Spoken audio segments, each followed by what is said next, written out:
समंदर पार करके सत्य और अहिंसा की ज्योत जगाने बापूजी सेकंड राउंड टेबल कॉन्फ्रेंस में हिस्सा लेने लंदन आ पहुंचे।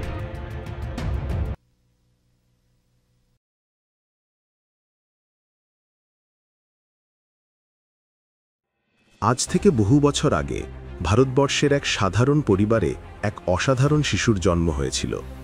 তার নাম ছিল মোহনদাস করমচাঁদ গান্ধী। কে জানত এই শিশুটি একদিন বিশ্বকে এক নতুন পথ দেখাবে,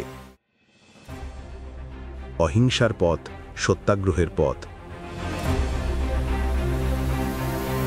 আইন পড়তে তিনি পাড়ি জমিয়েছিলেন ইংল্যান্ডে।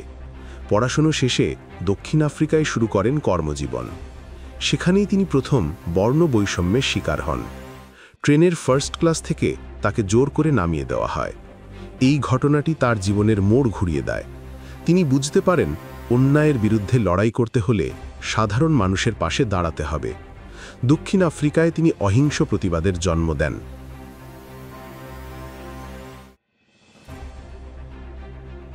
যা পরে সত্যাগ্রহ নামে পরিচিতি লাভ করে। 1915 সালে গান্ধীজি ভারতে ফিরে আসেন। তখন ভারত ব্রিটিশ শাসনের অধীনে ছিল। ভারতবাসীকে তিনি এক নতুন স্বপ্ন দেখান, স্বাধীনতার স্বপ্ন, অহিংসার মাধ্যমে। তিনি গ্রামে গ্রামে ঘোরেন, সাধারণ মানুষের দুঃখ কষ্ট দেখেন এবং তাদের একজোট করেন।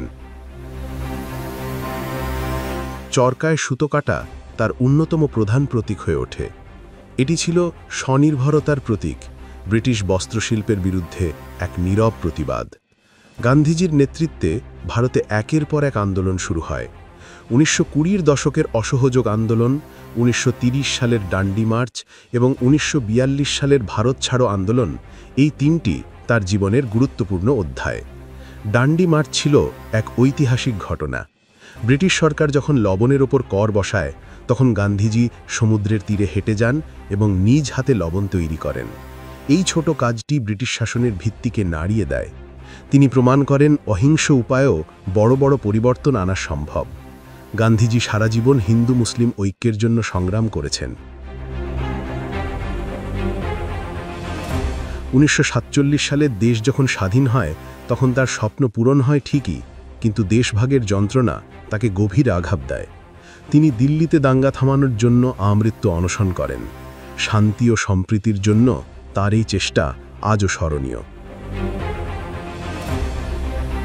1948 সালের 30 জানুয়ারি এক প্রার্থনা সভায় নাথুরাম গডসের হাতে তিনি প্রাণ হারান।